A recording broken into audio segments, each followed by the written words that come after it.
Eu fico imaginando, a torcida do Atlético é muito grande, a torcida do Cruzeiro é muito grande, a torcida do América também, né? E se as torcidas comprarem o time feminino também, acabou, é mais um, né? Ainda não tá do tamanho que merece ainda, né? Mas aí também, assim, vou dar uma opinião sem pensando estrutura para receber o torcedor também fica difícil. Mas as pessoas também têm que entender que isso já é comprovado, são números, são pesquisas. A torcida do futebol feminino é uma torcida diferente do futebol masculino. É um público diferente. Né? Então a gente tá falando aqui basicamente de famílias, crianças, mulheres. É um ambiente mais seguro, é um ambiente, né, mais agradável. Então, essa é a Arena Jacaré? Essa é a Arena Jacaré. O jogo joguei do contra Cruzeiro o Fluminense. Com o Fluminense, o Cruzeiro ganhou de 3-0, se não me engano. 3-2. 3-2. Ah, tava ganhando de 2-0. A gente abriu 3-0 e deixou encostar. Foi isso mesmo. E isso vai muito também do clube, né? O departamento de marketing do Cruzeiro pensa muito nesse engajamento da torcida. Então são feitas inúmeras ações antes, no intervalo, no pós-jogo, para realmente engajar e chamar a torcida para poder estar presente no público, para estar presente no estádio. Então, é um público diferente. A gente também tem que saber identificar esse público e como chegar nesse público, que é o que vai assistir ao jogo de futebol feminino. São números de audiência diferentes ou abaixo, mas é uma audiência diferente do futebol masculino. A partir do momento que você começa a ter recurso para trabalhar, você tem um profissional, não só o profissional do marketing, ou não só o profissional aquele que estuda o desempenho para chegar no alto desempenho, mas também o profissional do marketing para identificar essas possibilidades, né? Sem dúvida. Eu acho que o grande desafio que a gente ainda tem é de quebrar um pouquinho, e a Luísa foi muito feliz no comentário, que é para quem a gente vende o produto. Se é um produto, a gente precisa olhar quem é o consumidor final, né? E às vezes, talvez muitas das ações, num primeiro momento, elas foram direcionadas para um público do futebol masculino. E não visualizando o futebol feminino como um outro produto, como um meio até de captação de novos adeptos do clube, né? E sim querendo reproduzir algo que já era feito. Então acho que os clubes têm entendido um pouco mais dentro do conceito de business que o produto, ele não é que quem consome futebol feminino não vai consumir o futebol feminino. Vai também. Só que eu preciso entender para quem eu quero vender, né? E quem não sabe para onde quer ir, qualquer caminho serve. Então talvez o início ali foi um pouquinho disso.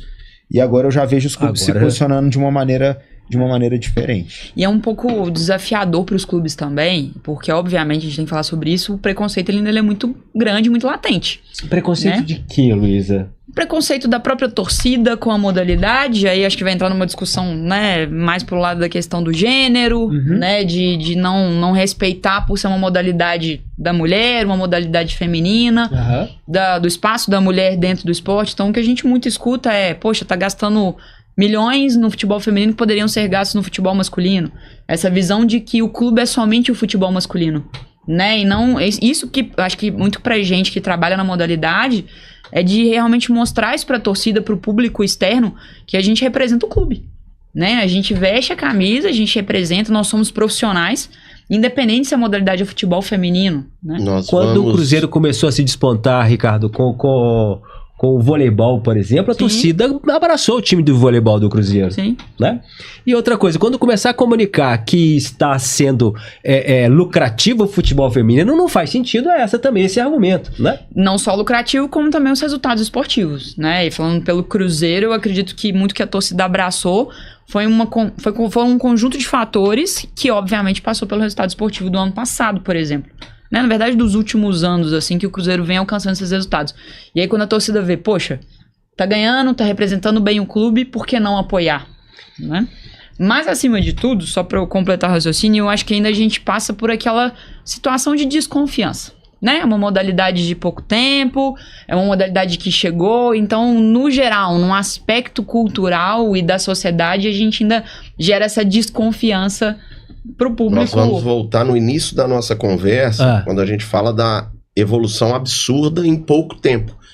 Então, o que a gente busca é acabar com a desconfiança e trazer o conhecimento do futebol feminino, que se era lento há alguns anos atrás, acelerou muito. Se não era taticamente muito desenhado, isso evoluiu muito, goleiras evoluíram, ou seja, as atletas evoluíram demais.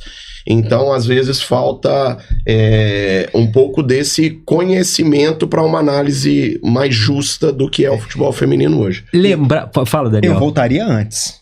No início da conversa, antes, com a proibição. Isso. Nós ficamos 60 anos sem poder jogar bola. Sem poder jogar bola. 40 sem poder e 40 sem... E aí o Ricardo trouxe o ponto da velocidade do jogo. Esses dias eu tava fazendo um exercício em casa e eu tava assistindo um jogo da Libertadores de 97.